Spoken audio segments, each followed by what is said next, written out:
Hey, salut, c'est moi, Maëva. Alors aujourd'hui, j'ai décidé de reprendre avec toi les sorties de la semaine et de parler plus précisément des sorties skincare un peu plus en détail. Le premier produit est un produit de chez Patika. Je voulais vous parler du Bisérum revolumisant intense. Donc c'est la gamme Patika qui est l'anti-âge global, correction anti-âge suprême, toujours plus. Ici on est sur un sérum qui va vraiment viser donc des problématiques plutôt liées à l'âge, donc que ce soit la densité de la peau, la définition du visage, les rides, la fermeté, l'éclat, l'hydratation. Au niveau des actifs, je trouvais vraiment très intéressant ce produit. Pourquoi ? On a beaucoup de choses et notamment ils ont mis beaucoup l'accent sur leur rétinol-like végétal et leur collagène-like végétal. Je m'explique.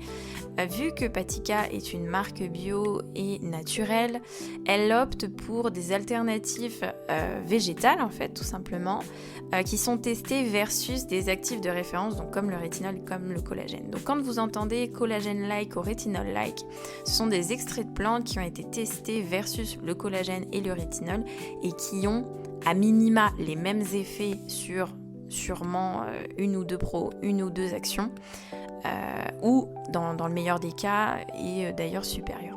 Donc par exemple, chez Patika, leur rétinol-like, on est sur un extrait de haricot. Et leur collagène-like, on est sur une gomme d'acacia, donc c'est des actifs bien connus de la cosmétique. Et je trouvais ça hyper intéressant. Il y a plein d'autres choses dans le sérum. On a de la vitamine C, des extraits de plantes. Je pense qu'il y a des extraits à façon d'ailleurs, de l'acide hyaluronique, de très bas poids moléculaire, donc extrêmement bien pour l'anti-âge.